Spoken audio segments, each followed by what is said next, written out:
में रहे यहाँ के बहुत ही वरिष्ठ नेता पीरूराम चौधरी जी,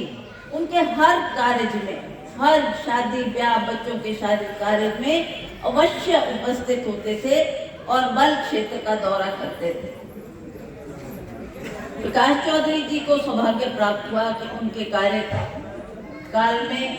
इनको मंत्री बनाया, इनको यहाँ से विधायक बनाया और जो जो मांगे इन्होंने राज साहब के समक्ष रखी, वो उन्होंने हर मांग को पूरा किया और ये कहा कि मैं चाहता हूँ बल क्षेत्र का विकास हो, बल क्षेत्र में जो कमियां हैं उसको मैं पूरा करना चाहता हूँ और उन्होंने किया भी उस काम को। उसके लिए भी हम सदा उनको याद रखेंगे। तो आज हमारे जो ये कार्यक्रम यहाँ पर हुआ, उसके लिए मैं आप सबका बहुत बहुत धन्यवाद करती हूँ कि आपने अपना कीमती टाइम दिया। आप लोग हमारी बात सुनने के लिए आए, अपनी समस्याओं को हमारे सामने रखने के लिए आए हैं और मैं आपको विश्वास दिलाना चाहती हूँ कि ये वो कांग्रेस पार्टी है जिसने प्रदेश का विकास किया और इस प्रदेश को हमने बहुत अच्छी तरह से सजाया और संवारा। माननीय राजा वीरभद्र सिंह जी मानते थे कि हमारी बच्चियों को पढ़ने का मौका मिलना चाहिए, क्योंकि अधिकतर बच्चियां 10वीं के बाद पढ़ना छोड़ देती थी क्योंकि दूर जाना असंभव था। माँ बाप भी नहीं भेजते थे और उनको लगता था कहाँ जाएगी, कहाँ रहेगी, कहाँ शिक्षा ग्रहण करेगी। तो उस बात को ध्यान में रखते हुए उन्होंने जगह जगह जो ये 10 क्लास को स्कूल दिए, आज हमारी बच्चियां घर बैठकर आज शिक्षा ग्रहण कर रही हैं। 10 क्लास को करने के बाद कॉलेज का प्रावधान सरकार ने किया और उसमें उच्च शिक्षा प्राप्त करके आज अच्छे अच्छे पदों पर हमारी बेटियां पहुंची है, जो कि बहुत ही गर्व की बात है। बहुत हमें भी खुशी होती है कि हमारी हिमाचल प्रदेश की लड़कियां, चाहे कोई IAS ऑफिसर बनी, चाहे कोई इंजीनियर बनी, डॉक्टर बनी, ये तभी संभव हो पाया जब उनको अच्छी शिक्षा प्राप्त हुई। तो सबसे मूल आधार जो हमारा है उस शिक्षा पर जो सरकार ने महत्व दिया, शिक्षा के माध्यम से हिमाचल प्रदेश का विकास करवाया। और अभी हाल में जो ये बाढ़ आई, उस वक्त हमको भी बहुत दुख हुआ,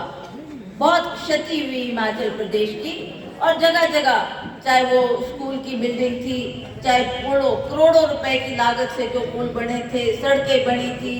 बिजली पानी की व्यवस्था की थी और सरकार ने जगह जगह जो ये इमारतें खड़ी की थी वो कई जगह ध्वस्त हो गई और कई जगह क्षतिग्रस्त हो गई, जिसकी भरपाई करने के लिए मैंने ये प्रयास किया था कि मैं केंद्र में जाकर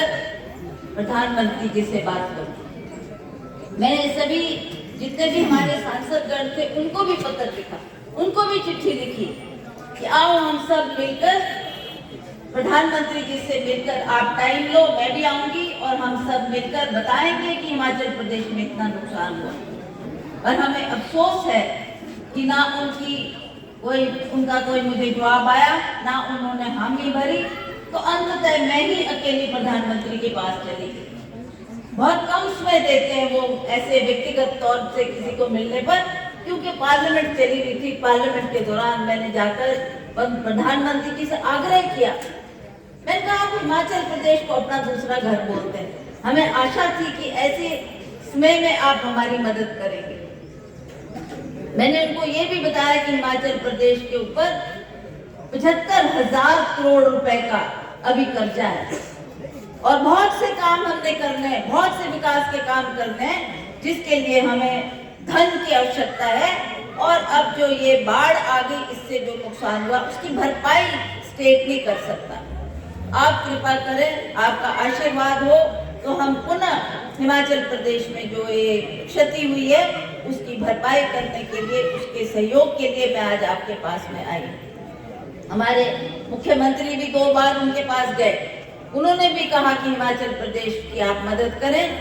तो उन्होंने ऐसे ही हमको टाल दिया कि मैं कर रहा हूँ, मैं करूँगा। और मुझे दूसरे दिन अखबारों में ये उम्मीद थी कि खबर आएगी कि हिमाचल प्रदेश को जो त्रासदी हुई उसके लिए प्रधानमंत्री ने हमारे को इतना पैसा दिया। बस काफी दिन बीत गए, हिमाचल प्रदेश की कोई जिक्र नहीं, कोई चर्चा नहीं, कोई बात नहीं, कोई आर्थिक तौर से मदद करने की बात नहीं। अंततः हमारी सरकार ने फैसला लिया कि अब बहुत हो चुका, जो बेचारे लोग जिनकी जानें चली गई, 450 लोग इसमें मर गए, बहुत से लोग बेघर हो गए और बहुत से लोग ऐसे हैं